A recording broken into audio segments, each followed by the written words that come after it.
questions when it comes to how contracts work, how before you even start, how you do marketing, during your time consulting, other skills and avenues there. My name is Dr. Alex. I'm a chiropractor at Healthspace, but I'm also one of the directors of Healthspace. Like Renee said, we have 16 clinics, soon to be 17, hopefully around Sydney. So I'm in charge again of recruiting with some of the clinics. So any of the questions that Renee might not be able to answer, or myself, go back to Renee. So yeah, just basically a lot of the training as well that we do at Healthspace. We do monthly skills so all the practitioners get together from all different modalities. Like Renee said earlier, Healthspace is like an umbrella for health. We have all different modalities within each different clinics. Some clinics have some modalities, other clinics do not. But it works really well where if you were to refer to a different practitioner, you've got access to their notes to be able to give them a better type of care that you normally wouldn't be able to if you have to try and converse with someone that's outside your clinic. So if you've got any questions about, again, recruiting or Healthspace or what we do and how we train staff, don't be afraid to ask. Thanks, Alex. Hey, I'm Emma. I'm a clinical nutritionist. I was a chef before I qualified here at Endeavour, so I blend nutrition and my knowledge of food together. So food is my medicine. So when I see patients in clinic, I try and empower them to heal themselves through food and eating. And there's a lot you can do before you even head towards supplements and herbs and things to really bring about change in people. And I focus on female hormone balance, females obviously, female hormone balance. And mostly I don't focus on natural fertility, I focus on that age group beyond and bring about that change that everybody is really seeking. So that's my work. Hi, I'm Susie. I'm a naturopath. I graduated here 2 and a bit years ago, so I have set up my own business. I've officially gone out on my own starting May last year, so I'm quite fresh into the industry, but if you have any questions on setting up your own practice, please ask anything I can help you with. I'm basically renting a room in a yoga studio. They've got therapist rooms on the outside, but I am a solo business, so that it's completely my own space. So if you have questions on multi-modalities places or even just setting up, please ask. I've also worked in plenty of other practitioners as well, so it's exciting, and I completely remember what it's like being in your shoes, and it's overwhelming and exciting, especially if anyone is. How many people are graduating this semester? Still just one? Yeah, that's right. It's really good. I mean, I definitely took, we'll start later on, but yeah, it's good to get, like Riley said, getting in early with setting some things up for when you graduate. Hi, I'm Tracy. I graduated a couple of years ago, and after a long career in IT, I decided to have a bit of a change, and I came back to study, which was really, really scary. And sad to say, I think I'm still the oldest person in the room. I'm not a parent. But in my last year, I actually applied for the bioceuticals internship, and I was lucky enough to get a position in that, and that set me up for where I am today, which is I now manage the tech support group. So whenever you guys ring up for that assignment that says, tell me what excipients are in each product, you speak to me and my team. So yeah, I'm happy to field any questions about internship or anything that you want to know about maybe getting into the more corporate side of the business. Thank you. My name is Amy Steele. I'm a naturopath, and I graduated a number of years ago, over 20 years ago, from Endeavour in its previous iteration as ACNM. I'm not going, and I was in practice for 15 or 20 years in that time. I'm not going to talk, well, happy to talk about my clinical practice if you want, but I guess I'm here want to talk about my research career. So I'm the Associate Director of Research at Endeavour. So I don't usually go through the litany of qualifications and positions that I have, but I think just to give you a sense of where a graduate of this college can go, I've got a graduate certificate in higher education from the University of Queensland and Masters of Public Health from the University of Queensland. A PhD from the University of Technology Sydney. I have a graduate certificate in health economics from the University of Aberdeen, and I'm about to do an intensive workshop at the University of Oxford in research translation in the new year. So that's in terms of qualifications. I'm on the research committee for the World Naturopathic Federation. I've just provided commentary on documents with World Health Organisation, the immediate past chair of the Australian Register of Naturopaths and Herbalists. So that's just a bit of a spotted history of, on editorial boards for journals and all sorts of things. So very much active in the research community for naturopathy. I'm really happy to talk about what that means and particularly why I made the decision to move on from clinical practice. As of 3 years ago, I no longer treat patients. I'm solely working in research because I don't really have time. Thank you so much, panellists, just for turning up tonight. Tremendous experience. It's really tapped into that tonight. Now, to give them an understanding of who's in the room, I want to say, and Susie beat me to it. How many young first years are in the room tonight? Excellent. A few first years, second years, and third and fourth years. Okay, fantastic. And listen, modality-wise, naturopaths, nutritionists. What other modalities do I need to mention? Anything else at all? If there is someone there, don't be scared. Okay, right. Okay, well, it's a good smattering all the way across. Okay, enough about me talking. Let's get some questions happening for the panel. Has anyone got some? Can I just ask, I don't know if the microphone's working very well. Yeah, okay, just great question. It's not a microphone, it just records a voice when I put it on the website. So Okay. if you can't hear, just mention it and we'll just get everyone to shout at you. Okay. Yeah, sure, let's have a question. Susie, I was just wondering, what are some of the main challenges that you've kind of come across in opening up a clinic, would you say? Main challenges, there's always challenges, I was saying that to people before, but the main challenges I came across at the start was, I think for me, just putting myself out there and having the courage to do that and self-promote myself was a big step. That was one of the main things. And then also I was juggling a side job of working in a cafe as well, and I first started in my space just 3 days a fortnight, and then I was juggling the cafe as a side income as well, and then obviously as things grew, the biggest struggle for me was managing both a professional practice and keeping up with the clients' needs and getting back to them, plus, you know, keeping the side job to keep the money coming in, because it is quite inconsistent to start with. There's still periods now, I mean, I'm still quite new, I guess, compared to some people as well, but they're still very up and down with things all the time too. So that's something you learn to deal with over time, and we'll talk about that probably a bit more on later what we can do with that time as well. But I think the inconsistency for me was the hardest thing to deal with. So side jobs are essential, I think, to start with, and it is quite a lot of work, definitely, to start with too. Thank you. Panelists, anyone else want to comment on that at all? Or?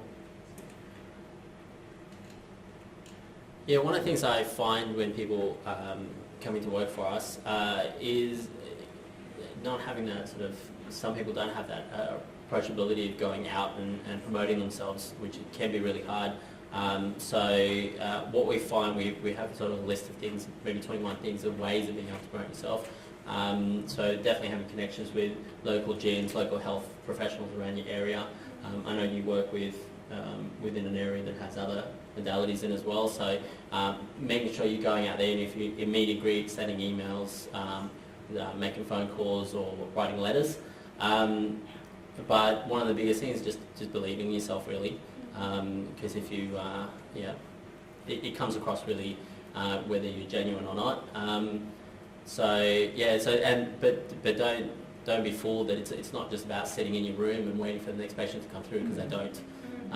So many people come out and have this idea of, I'm just going to get in practice and people are just going to walk through the door.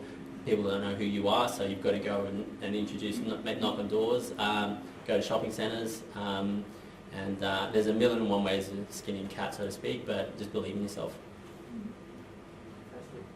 Questions? Go ahead. Yeah, just on that, so when you talk about writing letters and going to shopping centres, who are the letters to, like GPs and stuff, or what do you do? Yeah, so GPs is a good start, I suppose, but how many people have had some friction with GPs, with natural medicines? Yeah, a fair bit, especially chiros, big time. Some are more open nowadays, just the older generation probably not. But within HealthSpace, we do as I mentioned before, one night a month where all our modalities get together. We kind of learn about each other, and then we split off into our own different modalities. But the writing letters, I mean, you can write 100 and maybe get one back in response, but it's just the act of doing it and getting your name out there, and then just following it up 3 months later, and then following it up 3 months later again. Because building that relationship, as long as they know you're there, they may not refer to you in 12 months' time, but they go, oh, I know someone now, and they'll refer to you later on, and getting that. But also going back to them, anyone that refers to you, build that relationship and really thank them, send them a box of chocolates, and make sure they're not gluten-free or whatever. Sugar-free, yeah. I'm gluten-free intolerant. So build those relationships around you, but also, I mean, I'm a bit more outgoing type of person, so I go to gyms and I set up a table, and that often helps with the more outgoing naturopaths that we have within HealthSpace as well. They'll go there and they'll put a sign up saying free health advice or nutritional advice, and people will come up and you talk to them and you get their details and you build your way up a little bit like that. But one of the biggest things is definitely inter-referrals between practitioners, which is why I think we've had such great success with our naturopaths within and natural medicines as well. We've got natural medicine down in Mossman and King's Cross and a few of the other clinics. But one of the things that really helps is just being able to talk to each one of the practitioners, and then they in turn then will know all the different digestive problems that somebody might have, that we might not be able to help them in physio or chiro, and then refer on to those practitioners.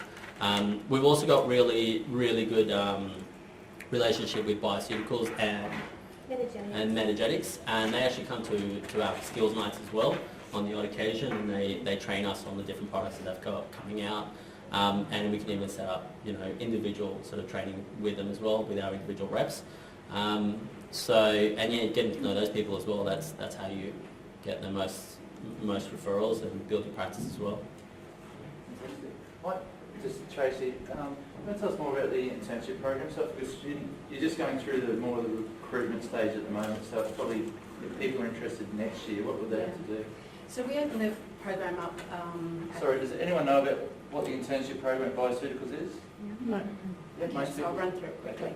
It's basically it's a 8-week program where we take on 6 interns, and they come and they learn the inside outs of the business. So it's about coming into Bioceuticals and working through each of the departments with an end goal of developing a product. So the first 4 weeks you do before Christmas, and you go through education, sales, marketing and product development, and all of those areas you get tasks, things that you have to deliver. It ends up sort of being like trying to cram a whole semester into 8 weeks with the amount of work. So if you're frightened of hard work, I wouldn't apply. But then you go on your 2-week break over Christmas, and when you come back, then you take all that information that you've learned in those first 4 weeks, and you are developing a product. You're treated like staff, so you have access to anyone that you need to in the company, but we expect you to produce the same sort of quality stuff. So you will have to go through the same gate process as anyone else that's developing a product. You'll be challenged with the same issues that we are, like if you want to put an ingredient up in a product and to do a certain action, you have to find the evidence. So there's a lot of research involved in it. Then you have to go through regs to be, and the quality side of things to make sure that your product would be accepted onto the market and the TGA will approve it. Then at the end of that, when you're just about exhausted, you have to put together an amazing presentation to win over the panel to say why they should take your product on, why it would sell, how you would show the market that it's a worthwhile product, how you'd sell it. And then at the end of that, somebody wins and then we pop champagne and we're about to have your lunch. So we're in the process of interviewing right now. So applications open through July, August, normally close about the end of August. We do a first screening of phone interviews with people. That narrows the panel down to about 10 to 12 people, and then we do a face-to-face interview, or face-to-face or Skype if it's interstate, because it is open nationally. And people do a little presentation, panel, the guys are picked, and then they have a month to get themselves organised and get to Sydney. Are there any tips on the kinds of things they're looking for? Yeah, somebody said to me the other day that one of their friends wanted to apply, but she didn't think her grades were good enough. and she thought she'd have to be like the best of the best. And I'd say, you know, grades are important, but there's a lot more to it than that. You know, you can be the smartest person there, but if you can't present yourself, you're actually not going to be successful. So I think that when it comes to your application and your little presentation that you do, go for it. Like, this is your one opportunity to put yourself forward and be as professional as you're going to be. Don't turn up and say, I wasn't sure if you wanted a presentation, so I didn't do one. Because that means to me, well, okay, so this isn't a go-getter. So, you know, turn up, do your best job, look professional, look smart, whatever you bring, make it look good, and deliver it well. You'll be nervous, but we know that. And we can see the difference between nerves and not being prepared. So, you know, I just say really, really go. This is your, it's a really big deal, and I think give it a really good go, a red hot go. So is that part of the process that you do a presentation to a panel, I guess? Yeah, there's just two of us, Just two. but you'll be asked to do some sort of product evaluation and like sort of review a product and maybe give your thoughts about it. So yeah. What's, Emma, do you want to talk to us about like your career path? Like, Yeah. you're an author as well as an nutritionist. Yes, I How does am. that all I'm work? an author and a speaker, and I do have gone in several different directions. I find the clinic works beautifully, but it's only ever, there's just so many hours you can do in clinic. I challenge anybody to do 5 days a week, you know, 9 to 5 in a clinic. You'll get burnt out for a start, and it's fantastic if you can get that many patients coming through the door, but I'm not sure about that either. So I found, because I was a chef before I qualified as a nutritionist, I found that was a fantastic tool that I could then use. So my work spans clinic, and it spans food workshops, cooking classes and talks and that sort of thing. And then I've written 2 cookbooks as well. And in fact, I'm just about to launch in 2 weeks' time an online eating program. And I found that I need all these different avenues in my work to kind of get the healing out there, get the message out there. And also for me, as I say, I couldn't do 5 days a week in clinic because there's so much involved in seeing a person individually, one-on-one. You know, there's just like, it's huge. You learn from your patients as much as they learn from you. And I'm often Googling and researching when somebody presents something in clinic, and relearning and going through all the research again and just working out how to treat that person. So I do limit my clinic hours, and so I need to make money, so I've actually branched out in these other directions, which have been fantastic, because I get as much pleasure out of teaching and educating and writing as I do out of clinic work. Yeah. Okay. So if anyone wants to ask some questions about writing books, etc., make sure you pose it. I know we'll get to you in a minute, Amy. I'll just throw it to the floor. Any questions that we've got? Yeah. Did you start out in clinic, or did you work under someone to start with when you graduated? So when I graduated, I took a room in a clinic. It's in a multimodality clinic. So I obviously did all my clinic hours here, and then I began working in clinic, and the clinic was a very friendly, very receptive clinic, and there's an acupuncturist in there, and at the time there was a counsellor in there, and a few other people like that, and they were really supportive with me and my work and my setting up. The whole business side of things, and they're just giving me a shoulder to kind of like sort of not cry on, because actually it was fantastic, but just to support me and say, come on, it's okay, you can get your message out there. But going back to what was mentioned about getting the people to walk through the door, to book with you, I do find word of mouth, of course, is the most brilliant thing. So you see one patient and you do a good job, and they're going to tell 10 others. And that's fantastic. So referrals and word of mouth is brilliant. But often, so with my patients, I often want to have a blood test done. I always want to see their current bloods. So I can do that privately through people like Nutripath. But if it's just a general blood test I want done, cholesterol, glucose, thyroid, iron studies, liver function, all that sort of stuff you want to see, then I would send them to their GP with a letter. And I'd say, very professionally in the letter, why I'd like this done. I don't tell the GP what to do, but I say, and I might do some references in the letter, short letter. And so GPs have got to know me like that, and now they're referring to me. And so I could never be, they wouldn't know, if I went to knock on the door of a GP, they wouldn't have the time to see me. But they've started getting to know me because of my referral letters that I've sent off with my patients. So that's been really handy as well, actually. Yeah.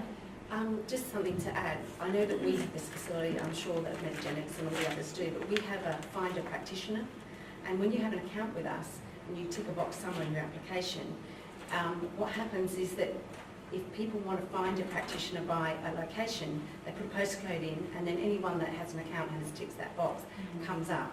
And we use that a lot when people ring up, because we do get the public, even though we're a practitioner support line, we get lots of public that ring up and we say, we can't help you, but let me find your practitioner. And we will go and put the postcode in and come up. So if you make sure that you've done that with each of the supplement companies, at least that's another way to get your name out there for your area.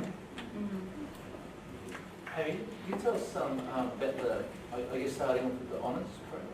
Well, can I divert that what slightly do you and talk think? about the Student Summer Research Program? Because there's probably a better point at this stage. Of course, the honours is also a really interesting topic. But the Student Summer Research Program, I'm sure you would have heard some information now.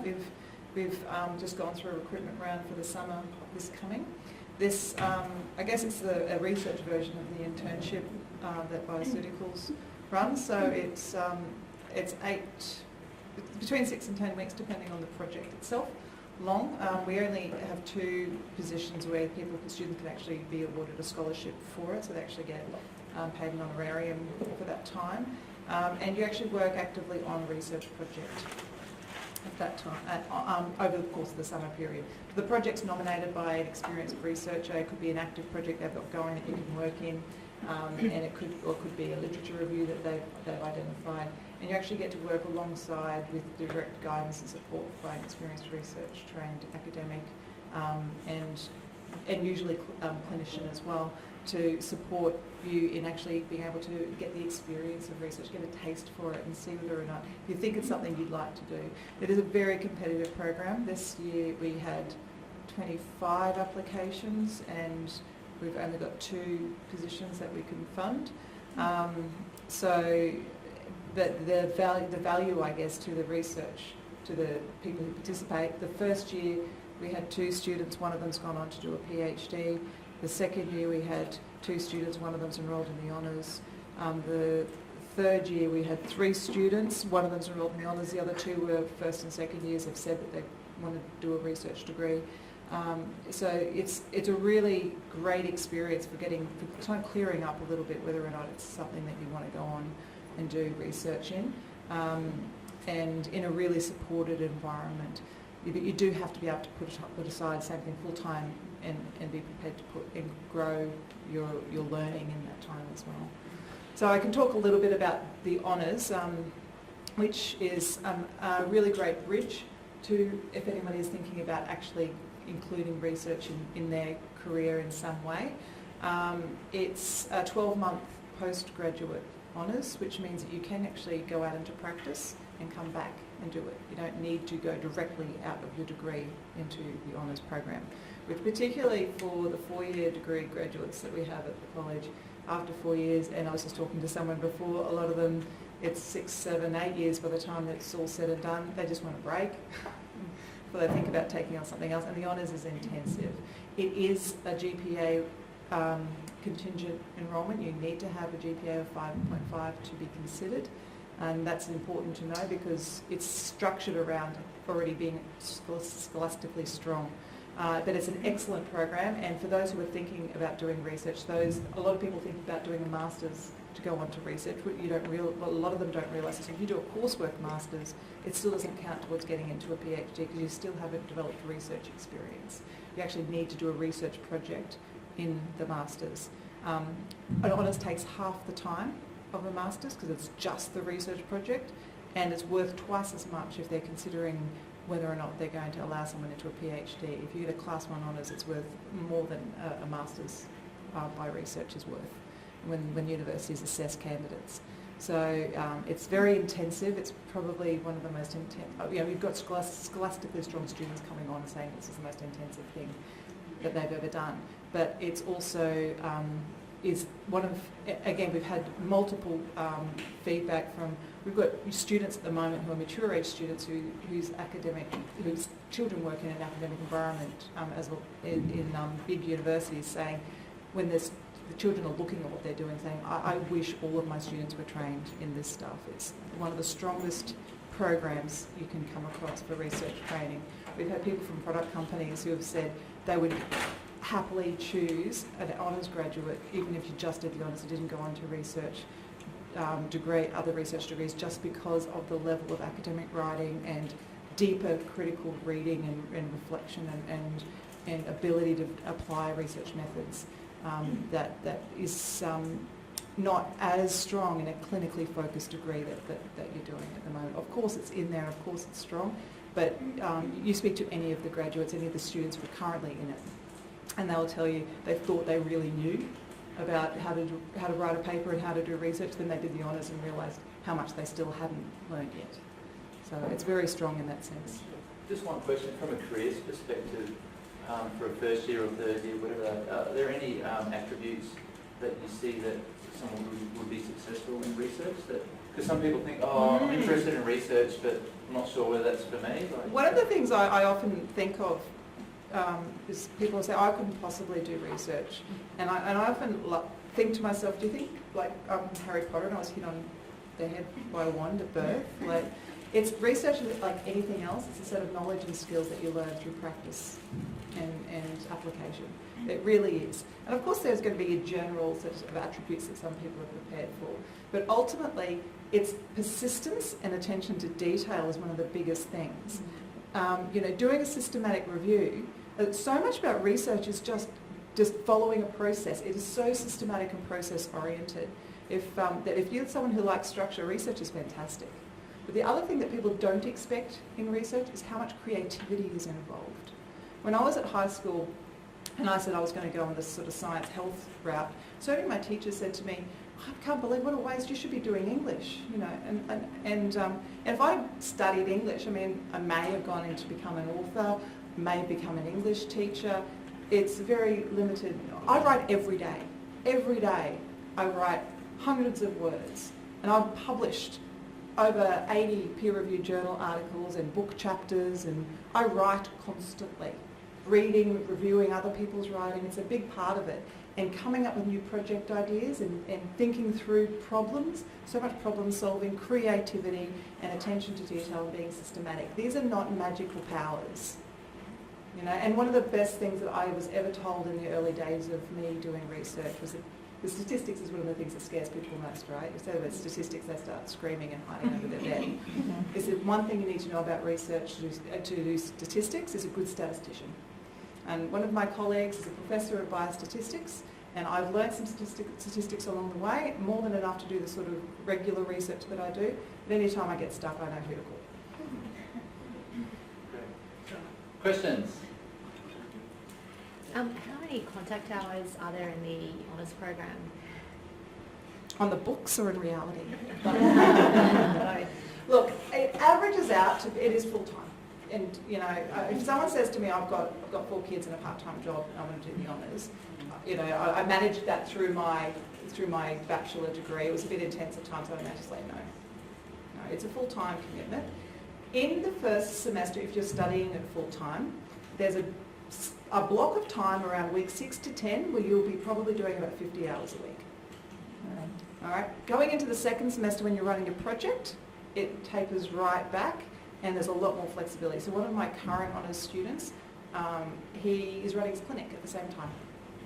And so in the first semester, he just didn't see many patients in that bit of time. He just kind of blocked out his time and focused on what he needed to do.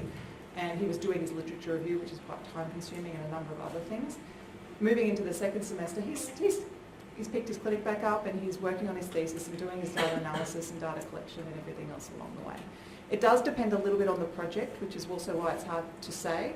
And even in terms of the literature review, I was just talking to Andy about this before. you do a systematic review, you don't know how many papers you're going to find, and how many papers you find depends on the amount of work you're going to have to do in writing that up. So if you do a review where you end up with 6 or 8 papers, it's much easier to write up than our first honours graduate who ended up with a review with 45 papers in it. So you can't measure that in advance, and that's the whole point of it. So the flip side of it, that she had a research project that was quite manageable in terms of data collection, which meant that it was all kind of very flowed very easily for her in the second semester. So it varies. It does vary, but you do need to be prepared for full-time commitment. Definitely for big chunks of it, there's times where you have to just say, look, you know, I'm not going to be social for a month. I just can't do anything. But that's why honours are worth twice as much as a master's as well. Can I ask one more? Sorry. Yeah, sure, yeah. What are the job prospects? Like, you do an honours degree. Who employs you? Like, who are the people employing researchers? Sure. What are the job prospects? I was the same. I have research projects right now that I could pay people to do. I just don't have enough qualified people to do them. And the sort of training, because of the degree of quality training you get in the honours, that those skills are really valued. I know I've got academics at UTS that I collaborate with who are even just saying, we've got this literature review, we just need someone who can write it, and we're all swamped and we can't do it. Because of the quality of training we give in writing a literature review, it's absolutely international gold standard best practice and in process. That's the sort of skills, and so he's saying to me, have you got any honours students who could help me out with it, you know? So just some research assistant work in all sorts of varied ways is one option.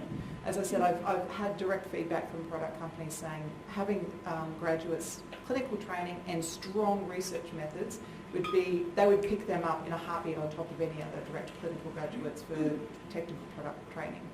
Some of our other one of our other graduates has decided after his honours he's going to focus on his clinical practice, not at this stage pursue more research career, but he's saying that having that honours qualification is even making it easier for him to converse more directly with some of the other GPs and what have you in the area. There's just that extra bit of credibility of as a practitioner as well.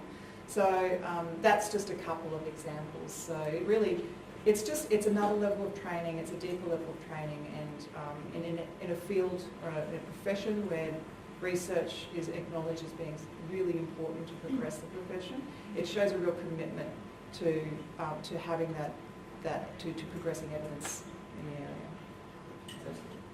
So is there a prerequisite having a 5.5 GPA and anything else? If you have a GPA of over 5.5 and have a degree equivalent to one of our clinical degrees at Endeavour, which you would have, then no. So that's pretty much it. There's an application process. The other thing to be aware of is, unlike your experience of enrolling in the undergraduate degree, where you could have showed up on day, N-1, the day before semester starts and enrol and start, you actually need to enrol in November now, and it gets your application for enrolment. It's an application. You fill out an application with a proposal in which you work alongside your supervisor, your planned supervisor, to develop that proposal, and then that goes to the Research Degrees Board and it's considered, and then you get notified whether or not you're invited to enrol. So it's a full process. One of the things people don't expect about the honours program, we've got a lot of structure set up to support the transition for students, is how collaborative it is. You actually have a one-on-one mentoring relationship with your supervisor. I meet with my students fortnightly. There's not a single assignment that gets submitted that I haven't given them direct input and feedback in before it's even gone to the tutor for marking. You actually have an experienced academic working alongside you every step of the way, giving you guidance and support, and no, don't go down that path, that's going to lead you down a rabbit warren, come back, this is the way that's going to give you the best outcome. And it's very, very different to being an undergraduate student where you're kind of running on solo. Thank you. I think I've had enough. Renee and Alex, just thought, why don't you sort of, just thinking about any people in the room here are interested in working out at a clinic, or you're obviously health-based clinics, what advice would you give, or and also contracts and those type of things that we might not know about? Talk to that. Yeah, definitely. So obviously you've got the interview process, making sure you've got a face value, you're friendly, you're happy, and you're passionate. two of the biggest things before I ever bring anyone onto the team is, one, you've got to come see the clinic. Every clinic, as you guys have known, stepping into different areas of health or different practitioners run differently. Just like our 16 clinics, every clinic is slightly different. So I always get you into the clinic to have a look around and get the feel for it, because essentially it's your business within our business. So that's step one, was recruitment. Step two is the logistics. There are things that we know at HealthSpace that will get you busy within our sort of community and philosophy, and we'll send you a contract, so you need to make sure that you're happy with those prerequisites. So it's environment and then logistics when it comes to recruitment, which I think kind of follows through with any business and any recruitment process, making sure you're happy with what you're stepping into. Does it feel fresh and friendly when you walk through the door? And that what's expected of you is something that you're happy to give. Any questions on that?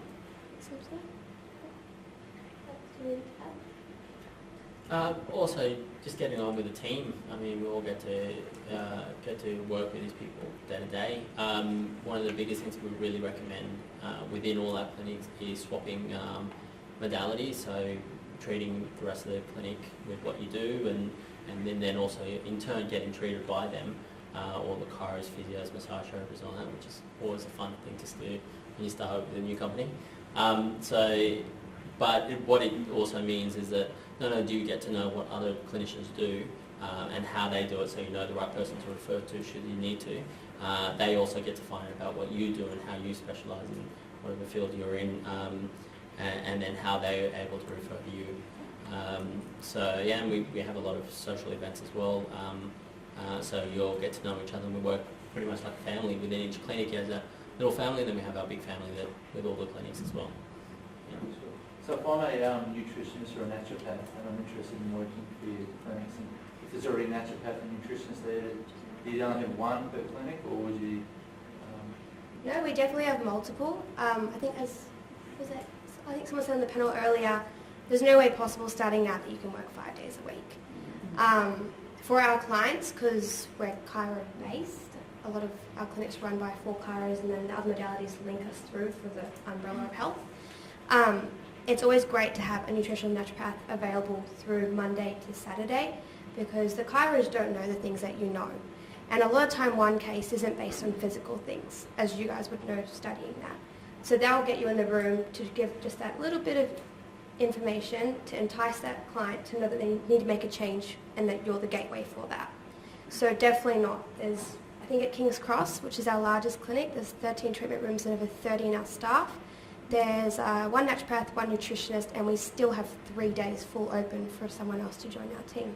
And we're constantly looking. We have students come through for observations all the time. So if any of you want to come into any of the clinics and see how it works and ask questions then and there that pop up, feel free to. That's something specific that should be able to answer. Sorry, just speaking of that, do you offer sort of work experience options for students? We do. It is unpaid work experience. Yeah. And it is, it is very much that you help the business as well as do the observations. So we'd get you on the desk meeting clients, stocking the shelves with our supplements, as well as in the room with the naturopath, and would also ask you to observe all the other modalities, so you kind of got an idea of the whole spectrum. So you wouldn't walk through the door just being in with the naturopath, you'd be doing everything in the one. Yeah. You got any questions when talking about, like, did you cover the contract side of things, or if someone works for HealthSpace, what's their employment contract? Yep, so there's 2 different kinds of contracts. One's room rental, which I think is what Susie does, so fixed rate, depending on your shifts. Our rule of thumb is half a day is $40, full day is $80, anything over 4 hours is a full day. A lot of people starting off don't prefer that because obviously it's an expense with nothing coming in. The other kind of contract is a sole trader agreement. So at the split 60-40, you get paid 60% of every client you see, and then HealthSpace has the 40 to cover your receptionist, your marketing, and everything else that we offer to support you. With that, you get a bonus with supplements. You get 20% of everything you sell. Whereas every other practitioner gets 10%. The contracts have like a list of logistics, and I'm happy to share with anyone if you want my email address at the end of it, I can show you a template. But things like that we know from a business perspective that will get you busy, like being there 15 minutes before your shift, joining in on external networks, different KPIs and whatnot that are involved with both contracts. Has anyone got questions about that? It's just it's a regular thing that comes up for me when I'm talking to students. Oh, so if I'm talking to a clinic, what type of contract should I agree on, or what do I negotiate that? So this is an opportunity. And again, Renee's got, you can get her email address if you need to contact her directly. I was just going to ask about like doing student Observations? observation Or- or experience, something like. Is there an email we can get from you? Yeah.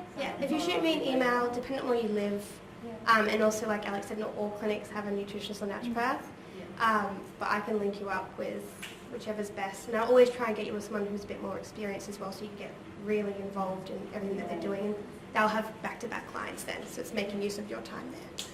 Yeah. Just a really quick point on the observations as well. That's actually one of our key when people come into our clinics, brand new. One of the key ways of getting any modality busy is to go around and what we call shadowing or observing other practitioners even with different modalities, predominantly the chiros as well. And not only do you get to learn about that different modality, but the clients get to know you as well. You get that chance to almost interact with them. And when Mariana started a couple of years ago, she got really busy really quickly. So it's a really good way. I mean, and we're happy for people to come in and observe it if you're not working with us. And we do have a number of people that come in from different schools, different modalities that do observe. And it's a really fantastic way of getting busy really quickly. Yeah. It's a great opportunity for students. Did you have questions? Actually, I wanted to ask you, do you market yourself on social media? Like, I know social media is a huge platform now, and I just want to know more about the social media side of business. Yeah, sure. So I do everything myself for the business, so marketing, bookkeeping, the whole shebang. So I've kind of had to learn for myself along the way. I do use social media a lot, and I do recommend when you do start out, if you're going into private practice, that you track what's working, because then you can invest your time into what's actually bringing patients in as well. It took me a little while to figure that one out, but better late than never. So I do use, you've got to choose, it's quite overwhelming marketing, and I think the business subject that's in the degree is great, but there's still a whole other side of it too. So when you look at, you've really got to invest in doing some other, I think it's beneficial to do some other courses and workshops, and there's great webinars and things now just to really expand and understand how they all work. So Facebook, the Facebook ads that you can do work really well, or Instagram too. I'm no expert at it. Sometimes it works, sometimes it doesn't, but I find the two together. Now I'm getting in a rhythm of it. I mean, I'm still learning along the way too, but yeah, they're the two. Twitter, I haven't experimented with. It's a bit too much for me to go into that as well. But yeah, the social media is great for marketing. What are some other things with marketing that I do? I mean, like everyone else was saying, going around to shops, putting your flyers out. When you graduate, I think your whole life, I don't know if you guys find this as well, your whole life really turns into looking at how you can improve your business. So you might see another business doing their marketing, and that inspires you as well. It's just a lot to take in, and you've really got to narrow down. So for myself, I have a bit of a guide each week on what I do and what I share, and topics as well, and I find that works quite well. When I first started, I just got so frazzled by everything because I didn't know where to start. So just pick one thing. If you don't have a Facebook page, that's a great option. I started my Instagram page in my third year of my degree, and that's gradually built up, and it's more just getting used to it, especially as a student as well. It's getting familiar with the platforms, how to post and hashtag and all those things too. So practice now while you're studying, and then that's going to make a really big difference when you graduate too. So, even you don't have to be promoting it, but even just doing a Facebook page and promoting to your friends, their friends will then see that, and it's just a matter of getting your name out there, and people need to see that 10 to 20 times before it starts to register them too, but at least you're getting your name out there and it's starting to become familiar with them as well. The other things for marketing that I do, videos as well. The Insta Stories videos are quite popular. Flyers, so in cafes, where else do I put them around? Anywhere, just always keep them in your handbag. Pop them up anywhere you can see them, that's local. But they're kind of the main things that I use. So social media is good. It's not my main referral source, but it is good for your followers as well. It's keeping that relationship with them so they're constantly reminded of you, and if something pops up or you connect with them on some level, they'll come back and see you too. So you use it for a whole lot of different reasons. Does that help answer? Yeah. Susie, you mentioned, I've got your website up here at the moment, you say you do everything yourself. That looks pretty intense. I wouldn't be able to do that. Do you have the skills for that? How did you... I actually started, so I did an online marketing course again in my 3rd year of the degree, just to learn that myself, and I built my own website, not this one, but I did build my original WordPress website myself, and I was just blogging and getting used to it, and I found that it's made a huge difference now, and it saves you so much money on paying people for it, but it does take time, it's quite fiddly. This one I paid for, but now I manage it all myself, so I put the online shop and pretty much everything. I've changed things around, so it's a really good skill to be able to manage your own website. It doesn't have to be WordPress, there's Squarespace and great cheaper free options too, so I definitely recommend that to when you step out, to be able to maintain that yourself. It's instead of having to converse with tech people on, can you do this, and it's not quite right, and that takes a few days and emails, which I don't have the time for. I don't bother with that, so you can just do it yourself. But I will admit, some things I have spent many hours on, and YouTube videos will be your best friend on learning those, so I'm always looking up things, and yeah, but it's quite rewarding when you look back and do it yourself as well. I just add something. Just because we have social media platforms for the Office of Research as well, there's a really great platforms that combine your social media, so things like TweetDeck and what have you, where you can actually set up your Facebook profile and Twitter and Instagram and pre-load news feeds and posts in advance. So it means you can set aside a few hours a month and load out a month's worth of news feeds, and then it just kind of automatically loads up and happens. Sorry, what application or product was that? Oh, I've got it's Hootsuite is a good one actually. That's Hootsuite. It's like as in our Hoot Suite, and it's really useful. And we've done things like there was a recent conference it's in March in Brisbane for the Naturopaths and Herbals Association. So we contacted all of the Endeavour academics who were presenting at the conference, and anyone that we knew just through our networks that was presenting, and asked them to give us a tweet about the main point of their presentation. We actually went through and loaded it in during the conference, so it actually was tweeting out as they were talking as an update, because that's one of the things from the Twitter point of view. Researchers use Twitter a lot, and particularly around things like conferences. People who can't attend will follow it and see what the new things are coming out. Just took the load off us, so we could do the other bits of networking and conversations, and didn't have to worry about being in each room at each time. So, and I know we do a lot of social media feeds with new research papers that are coming out, but it would just be impossible to just getting in, thinking about it, framing it, structuring it. It takes time, whereas if you can block that bit of time out, and that way you can even decide on a theme for the month and just populate a couple of blogs, a couple of other articles that people have written, just a few little memes that you put together. You can just do it all up for the 1 month, and then move on with your month, and then come back to it the following month. Anyone got any questions? Emma, do you find social media valuable for your demographic? Okay, so I began doing social media, and I just found that I wasn't getting any actual patients through it.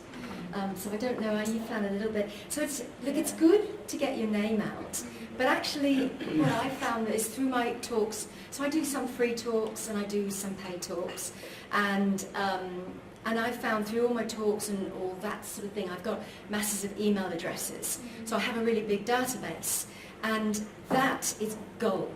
That is absolute solid gold. I get so much from emailing out to my database. It's absolutely brilliant. I get the response is fantastic. I get more and more clients because of those emails. It's just brilliant. And I feel all my cooking classes because of the emails I send out. So that's gold. It's just gold dust. So building up my email database is the key, and you can do that a bit through social media. Try and draw a person into my website. Has a free ebook on it, and it's actually it's like quality. It's not just a little cheap thing I threw together in half an hour. It's a really great ebook with some fantastic recipes to do with gut health. So it's a pleasure to be able to offer that to someone, genuinely offer it. And in return, I get their email address, so I'm quite happy about that. And that draws people in. But yes, social media might just about take them to the website in the first place. Maybe. I've just not found it very effective.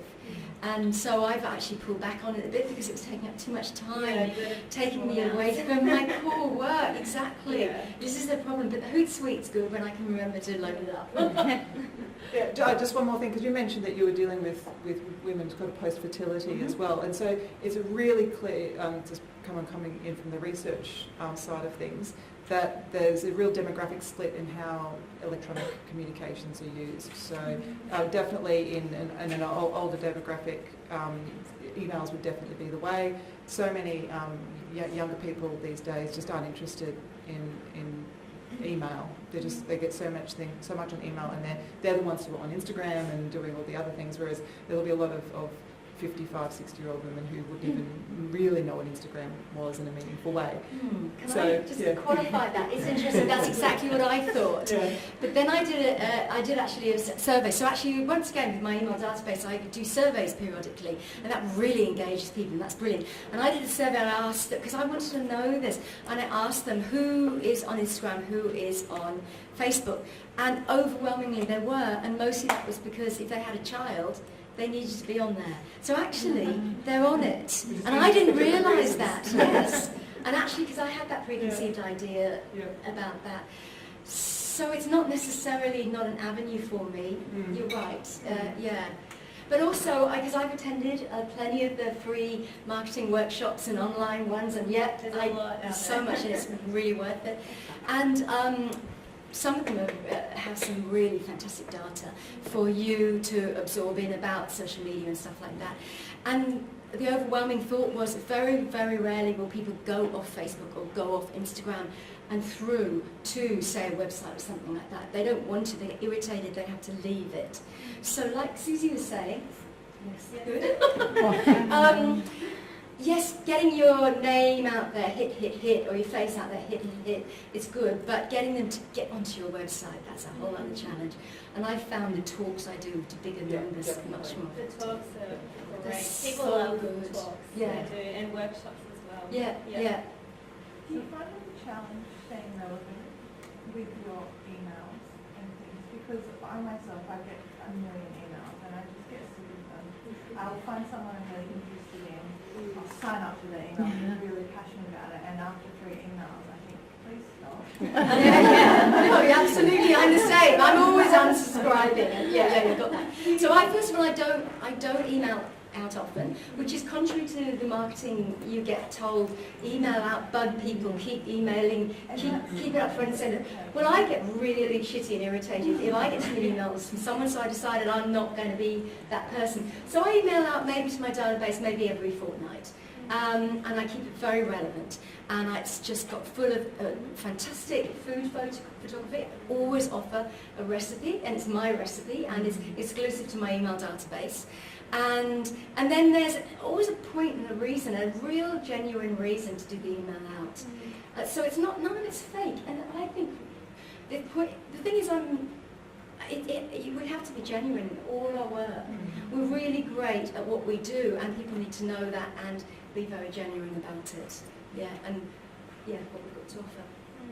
I'll just pick up one more thing. So through my experience, because there are so many different options, like we're saying with the newsletters and social media and all that sort of thing. So I don't really love writing. It takes a lot of work for me. I'm more of a creative person, so I will tend to do a newsletter once, actually every couple of months. I'm pretty lazy with my newsletters, but people love free content. They love anything free, and that will also, so what can you give them? It doesn't have to be hours and hours of work, but it can be a piece of advice, it can be a recipe, but when you do your social media or your marketing, give them something. It's not about taking followers and taking bookings and taking all these things. Like, you've got to change your sort of mind, and also knowing, I mean, when you're just starting out, knowing your target market's quite difficult. You don't have to have one. I don't specialise in anything, but I'm starting, as I go along, I'm starting to see a bit of a pattern of who's coming in and who's responding. So that way you can understand what their problems are and you can target that with that free advice and to know, okay, so this is digestive issues, I'm seeing a lot of people with that, or that's a very common health issue in that age group, so I'm going to give advice on that too. So it's a lot of time, but yeah, so for me, I do probably 2 social media posts a week and a newsletter over a couple of months, but it's just something and keeping in their face as well, nicely. We're at the hour mark already, so we're going, the next half an hour is going to go really quickly, so I've got some good questions to ask, but we're going to finish probably a little bit before 7:30, so you get a chance to talk to the panellists one-on-one, but it is 7:30, so I'll probably want to leave as well, so make sure you get your questions answered. Have we got any ready to go at the moment? Yep, go. Yep, sorry, I just want to run social media. I just want to come at it from a different angle. Just personally, I was in the corporate world and I'm doing a bit of a career change. So I want to establish a bit of experience whilst I'm studying the degree. So when I was in the corporate world, I used LinkedIn quite a lot, and that was a way I could network and get in touch with people. I'm just wondering, is there a platform like that, I suppose, in this area that we could tap into to kind of... Yeah. People use LinkedIn. Okay. Absolutely. Yeah, no, they use... I actually bowed out of LinkedIn just because I was feeling social media overwhelmed myself. Yeah. But I've been told I have to go back on it. No, it is still definitely used. Okay. So it's you would just stay with LinkedIn.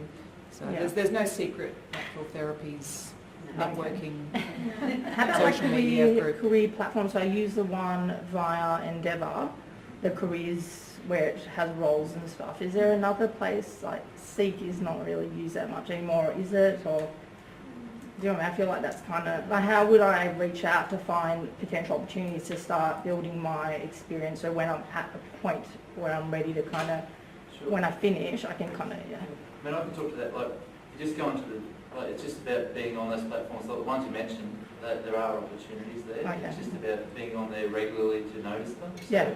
I mean, just on our jobs board, I've just printed this out. So in the last few months, these are the type of roles that have come up. So I'm not going to talk about the clinical practitioner ones because they're nutritionists and naturopaths, different areas, but like regulatory affairs associate wanted. So we work with companies that manufacture and supply personal healthcare products, relevant tertiary qualifications, health sciences, herbal medicine, and human nutrition. So that's one. So again, these will be for current students or just when you're a graduate. This one's nutrition assistant. Provides support and assistance to our sales and marketing with claims for promotion. Assistant product nutrition facts collation for various applications within the regulation of TGA and food code requirements. These are advertised on Dev's jobs board, so I haven't looked for them. I'm just, that's one I'll just look at. So, corporate nutritionists. The company's goal is to deliver high standard health and wellness services on site to corporates. Nutrition interns. This is more for a student. Assist in the creation of recipes and meal plans for existing clients. Brainstorming creative ideas for new content that is relevant to our audience. So is this the type of, like for me, I just go on my jobs board and just start, like if you're a first year, second year, just start a list and then just keep in contact with them, drop a line, and same as connecting with employers. If you're a second year, third year, introduce yourself and say, hey, I'm going to be graduating in a year and how do I get to work with you and those type of things. Social media blogger, they get advertised, like it's not a myth that those roles are out there. They do exist, but you just need to be in the right spot. But I mean, just about being on those sites. So, and I just wanted, Tracy, I thought you could help me with this. Just different career opportunities. So again, clinical practitioner, I think we all understand that you can have that. But Tracy, there might be a few roles here that you'd be able to talk to from bioceuticals ideas. So practitioners on the left. Entrepreneur. Yes. I guess. I've got to tell you about that one actually. Yeah, that's right. From a bioceuticals perspective, like I think product development, practitioner, educator, tech support, regulatory affairs, health researcher, quality control. So I mean, just within one company. Do you want to talk about those roles? Yeah, or? we have I mentioned earlier the different areas, so like education, the type of roles in there are presenting. I mean, you've probably seen Belinda Reynolds presenting at some of the seminars, and we run the symposium, that all comes out of education as well. So if you fancy a bit of a life on stage, there's one to have. I don't, but which is why I'm a behind the scenes person. But there's technical editors within the education department. Within my team, we have all qualified nutritionists and naturopaths on the end of the phone line, which is almost like mini consulting. We have practitioners that will ring, and it's everything from is there gluten in that through to I've got this case. I have one this week. I've got high histamine, I've got low homocysteine, he's got this, that and the other, I don't know where to start. So we'll collect the information from them, we work with them to develop a treatment plan for their clients. And so this is a really good service for you practitioners that are just on your own, because one of the things I was going to add earlier is that can get to people, even though I'm not practicing, but we hear it from the other side, is the isolation. You're on your own and you don't have anyone to bounce those ideas off. So we have practitioners that ring us and bounce their ideas off us, like I'm thinking this and this. So you have little mini consults all day. We develop guidelines, so there's a lot of research involved in that. Then in the marketing area, we've got also, everyone in there is qualified, either naturopath or nutritionist, and a lot of them have either a previous qualification in marketing and communications, or they'll come through as a marketing grad, but they've usually got the dual either qualifications or experience. And that's everything from graphic design, people that are producing stuff for the web page, through to people that are writing comms, that are actually developing marketing strategies and product releases, and then we have our events team as well. Product development is very much the sort of stuff that we discuss with the research. So they will get given a product concept, they develop the formula, they research the formula, they have to find the evidence. They then work with the regs team to make sure that we can get it through the TGA. And there's a whole tasting team and people that are involved with that sort of thing. That's a big deal, I can tell. Yeah, so there's so many roles. Then there's an IT team. They don't have to be qualified in our field, but thank God you're not associated with us. Very strange lot. I just want to touch on this very quickly. So you're studying a practitioner degree. Obviously, you're now very aware that there's other opportunities. But when you think about being a practitioner, it's not just it's not just one type suits all. So I mean, there's other areas. And I guess, Alex, you might be able to talk about this.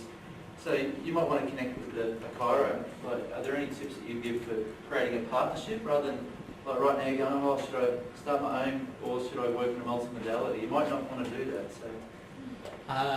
Well, yeah. Just like say, if you're a chiro, what tips would you give for someone to come along and approach you to work in a partnership or I've myself gotten emails, and I know other people don't like emails, but when I get to check them, I do. I don't mind, because it just gives you the information that you need. But that's how I've connected with a couple of local practitioners that may not be within our clinics as well. I've worked with other clinics as well, smaller ones that's how they've contacted me, and it's an easy way of being able to, and I'm quite open to that. Some people are not so much, so they'll shut that off. But that's definitely one way. Approaching physically, because my kind of personality, I prefer that. If you have the guts to come up and introduce yourself, even if you're nervous, it's just the fact of coming in and doing that. Then as one of the best, or one of the important points someone mentioned here was about giving rather than trying to find something to receive. So if you approach a chiropractor or another physician, let them know what it is, pretty much like a job interview. How can you make their practice better, and what can you do for their patients and for that particular practitioner? And if you go with that attitude, then there's no reason why they can't work with you. But if you go, well, you can send your patients to me and I'll look after them for this and this and that, then you're just basically going fishing, really. So the other ways of, really good thing online is what we're starting at HealthSpace, and we've started with a couple of our practitioners actually, is that some of our practitioners who go overseas like to travel, or that they might be health coaches or nutritionists, but they're not in clinic at that time. But if they log in through our website, they can do a Skype call that they can still charge for. Even we're doing it with physios as well, where the physio, the practitioner, patients in a rural area that they need a rehab program or something, then we can do a Skype call and also do online. What's the online physio? PhysiTrack, exactly, and that takes lets the practitioner know if they've done their exercises, if they've done the required progress of the actual program, and then they can call them, and all of that as well. You can charge, as part of the normal consult, but it's just not face to face. So that's another avenue for naturopaths as well to be able to do. Yeah. When approaching, I guess, like a clinic that's multimodality, is also bringing in your previous experiences. So rather than working part-time at a cafe or whatever, if you've got reception ability, what better marketing is that if you're at the desk swiping through a card and you're like, I'm actually also a nutritionist, naturopath here, and you've got your set hours there and your set hours on desk. One of our nutritionists, we only found out recently after her working for us for 2 years that she used to be an IT whiz, and now she does all our paid Facebook ads rather than us paying an external person. So if you do approach a clinic, make sure you're also including everything else that you have there on the plate, as well as your degree and what you're passionate about. Just better to have you there than have many people doing one job, if that makes sense. The other aspect of it as well, I'm just looking at that into this, the mobile aspect of it. It's not so much going to a patient's or a client's house, but we also have the flexibility, with life coaching, maybe with naturopathy as well, that if the patient comes through from HealthSpace, you can still treat them at your place, but it goes through the HealthSpace or the particular company that you're working for at the time. So all of these are really quite relevant. You don't have to just be a solo practitioner. You can be within a team, but if that's not your avenue, but you still want to work for a company, there's other ways of doing it as well. You can reach a wider clientele, which is great. Brilliant, thanks. Emma, now we have got a book signing tonight, so I'm not sure, but I guess as part of that, do you want to talk Yeah, I'll just really talk quickly about, so one of the other things I did was write 2 cookbooks. Now, I'm an Endeavour graduate, so I didn't just slap cookbooks together. Oh my God, it was like doing a flipping literature review, because I put together what my first cookbook was, Foods for Female Hormone Balance. It's called Happy Hormone Cookbook. And I spent about 4 or 5 months looking at the literature of what foods would make a difference in females. And so, in fact, because writing recipes actually is just like, they just flow out of my head. That's not the hard part. The hard part was making sure this would actually make a difference. What's the evidence? But let me pull back just a second. How did I come to write a cookbook? That was one of my talks. I was giving a talk about foods for female hormone balance, and a publisher was there listening to it, and said, hey, would you like to write a cookbook about this? And I went, oh, yeah, okay, I'll do that. And so I did. I had a bit of a battle with them, but they wouldn't let me put references in the cookbook, even at the back or anywhere, because they said, no, this is a cookbook. We don't want to get it all sciencey. But it's a fully evidence-based cookbook. And then the second one came about because apparently cookbooks sell. So anyone who wants to write a cookbook, publishers love them. And especially if you're a naturopath or a nutritionist, you present them with a cookbook idea, they will probably take it up. They just love it. They love it. They love the fact that you've got a qualification, and then you're going to do a cookbook, because cookbooks still sell. So I wrote a second one, and more of a niche one about bone broth, and I really looked into what is the evidence behind bone broth and why does it make a difference, because there's a lot of misinformation out there about it. And looked at what I could find in the literature about it. But anyway, those are my 2 cookbooks, and that's how they came about and what they're all about. Yeah, so a lot of research went into them, but not quite as much, I think, as an honours degree by the sounds of it. Emma, from that, did that open up your career further? Or yes, absolutely. So, of course, I was asked then, so first of all, I got more patients literally coming in and booking in with me in clinic, and I got asked to do more talks and give more food workshops, and my cooking classes became, booked out earlier, and things like that. So that really helps, of course. And also, it gives you a bit of kudos. It kind of gives you credibility. So the degree does, absolutely. And then you've actually written a book. And in fact, that was why I'm now working in one of my clinics on Macquarie Street because I'm working with a gynecologist, and she read my Happy Hormone Cookbook and went, oh wow, I want this in my reception room.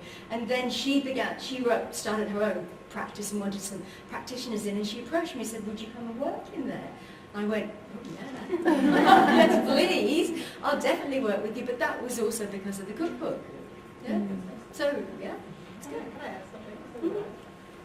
Something that I've just picking up on the things that are happening in a comment that you made earlier.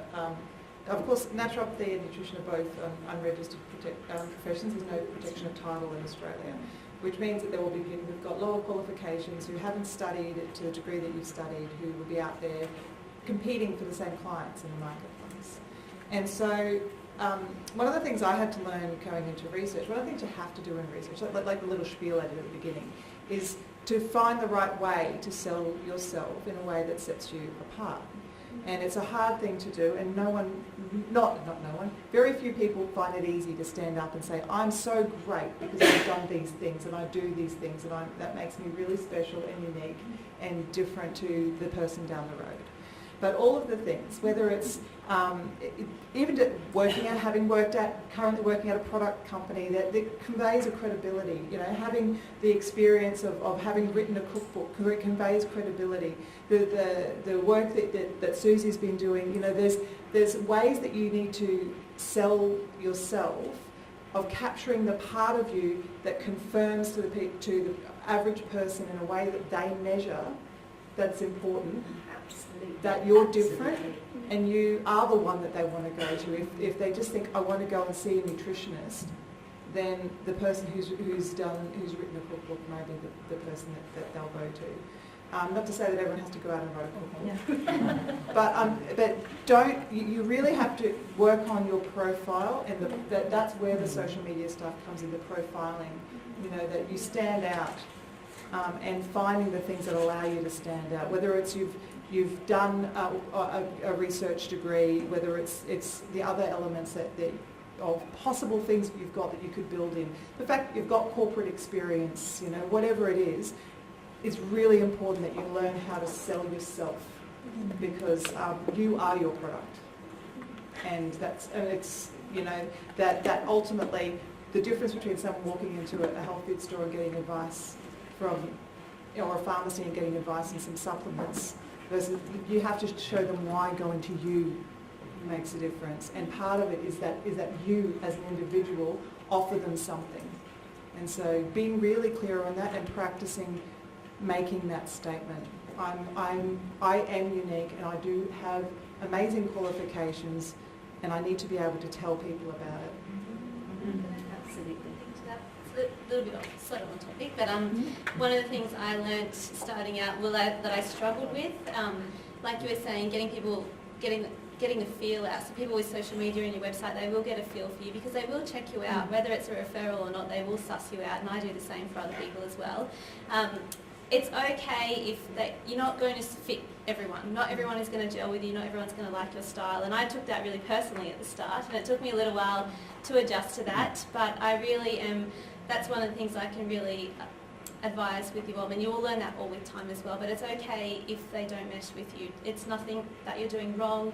It's just that's not quite what they're looking for as well. So just something to really keep in mind.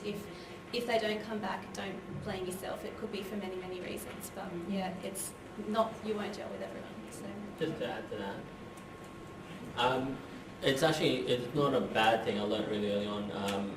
If you feel, it's going to sound bad, but if you feel horrible that they don't come back, because it actually shows that you care. So many times as well, at the very beginning, I'd be like, a patient, and I'd be looking through all the things that I did or didn't do as to why they came, but didn't come back. So it just shows that you care and you really want the best for your patient. But really easy way of being able to distinguish, it could have been something you've done, and if you fixed all that up, then there's nothing much else. It could have just been your hairstyle or your chosen clothing, really, or maybe the carpet they didn't like. But just imagine all the people, even some people in the room maybe, that have got gym memberships, and is it the gym the reason why you didn't come back? or is it the person at the front desk the reason you didn't come back? So many of us have gym memberships that we can go to. So if you look at it in that way as well, then it doesn't really crush you so much. But if it is crushing you, don't take it as a bad thing either. It means that you care and you really want to do well by your patients. Yeah, well said. Yeah, and not everyone's ready to embark on the naturopathy or nutrition journey either. So you can give them all the right advice, and you really know you can make such a difference to their life.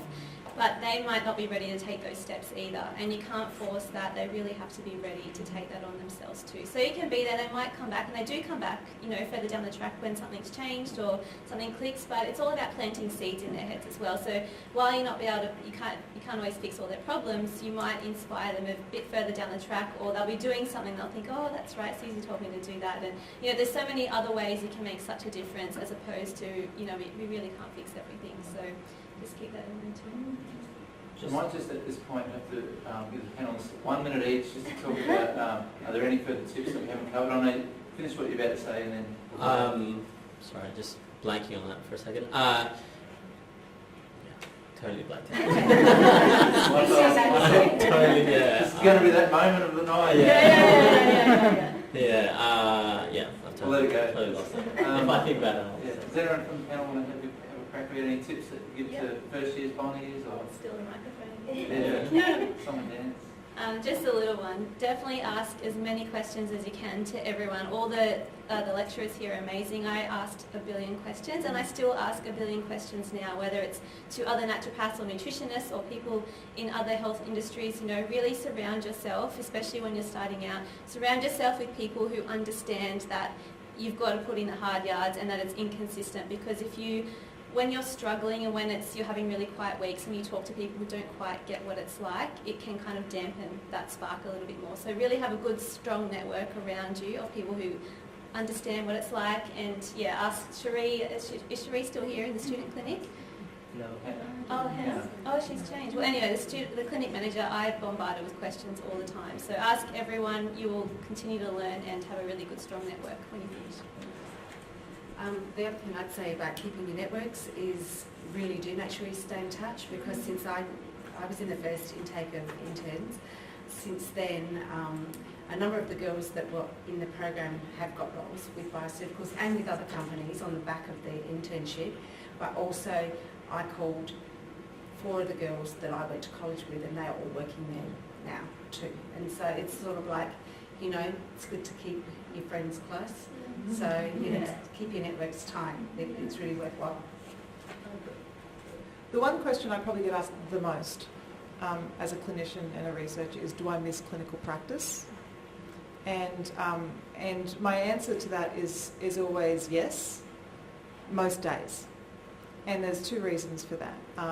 One is, well, actually, there's probably only one reason for that really, and that's because in clinical practice you get such an immediate gratification. You have someone who sits in front of you who sometimes by the end of the first consultation you know that you've made a difference in their life. And you know they're in tears, they finally felt heard, they feel like someone's actually going to help them with a problem they've been dealing with for so many years and no one's listened. And you know, it's there's an immediate gratification. And so and that's the thing that, from my point of view, has helped me to stay in research, realising that I was a general naturopath. I had a special interest in women's health and pregnancy, not so much fertility, but pregnancy. But I was just providing care to the general population. I wasn't in a specialist condition, cancer clinic or anything like that. And so I know that the patients I was looking after, there's a bunch of fantastic naturopaths out there who can still provide care to those people without any problem. And the qualifications that I have and the training that I have is making a difference to the whole professional at a national and international level. And so for me to go back into clinical practice, it would be mostly about me getting that immediate gratification, because research is all about the long game. You know, you work on a paper for 9 months before it even gets submitted, and then another 12 months before it's published, and then you hope someone reads it, you know. It's a very, very different kind of experience in terms of that immediate gratification. And so the thing that keeps me out of practice is knowing that there's not many naturopaths who have the training that I have and who can do what I'm doing. There's a lot of naturopaths who can do the clinical practice that I was doing. And so I encourage practitioners who are thinking about going into research. I don't pretend that it's that the thing that you train for so long for is not something that you miss. And I have clinician colleagues who do both, who practice in research. But I also really genuinely feel that it's the thing that's going to help the sustainability of the profession, the viability of the profession, is that if we have people who really truly understand clinical practice, who are doing the research, means we're actually going to get research that makes a difference to community care every single day, and also to help speak to policymakers and other professions that in a way that's actually going to be meaningful and represents what we actually do, not what some other completely distant researcher from a completely different field thinks we do. So. Actually remembered. So going back on that, be okay and don't be afraid to let your patients go as well, because there's nothing worse than making them feel guilty for leaving. What that does, not only make them feel guilty, but also it means they won't come back to you, even if they did like what it is you were doing. So, so if they do go, be okay with it and let them know that it's okay, and then follow up with them a couple of weeks later. Just send them a quick email or a text or whatever, and just let them know you've got all the information, and whenever they're ready, you're there to help, whenever they want that help. I guess my final tip is, whenever you're sitting within the clinic and you've got no patients in, and you're going, oh, I'm a bad practitioner, there's always something you can do. There's never, like, you can post things, you can social media, you can get out there, meet the local community, meet local cafes, join networks, just there's a billion and one things to do. So if you're sitting there and you've got no patients, there's only one person you can blame, and that's yourself. But other than that, if you've got that attitude, then you'll always be busy. Yeah. Well, that's the panel. Before we, I'm obviously going to talk about the career service very quickly. If you haven't been on the career service website, just under current students on the main Endeavour page, there's different resources up there, so simple things like resumes and those type of things, but other, I host the Natural Health webinar program, so if you haven't been on there, they're all recorded, so we've got great companies like Bioceuticals are on board next year, MedLab, etc., but they come and do different topics such as, on here, scientific advances in the microbiome and all those different things. We're having like 500, 600 registrations for those, so I'm just highlighting to you that something good for you to be accessing. We touched on social media earlier. Every year I'll definitely get one or two presenters talk about social media, how to build a website, or I think it was LinkedIn, we do talk about those different things. So if there is a topic that you want covered, just get in contact with me. There's also a resource I've got up there, what to consider when planning your career. Just when I've talked to different graduates, they've given different tips of what to do when you're a student, but also after you graduate. And it also talks about, for a few of the people in the room, the Health Fund provider registration process. So that was up to date as of last year. I'm waiting for a few people to get back to me to confirm it. But if you're going, oh, what do I do? How do I get my, how do I go through the registration process? That's available on the careers website as well, just through one of the links. Running out of time. We're going to finish with Emma because we've got the book signing tonight. So Emma, give us something. It's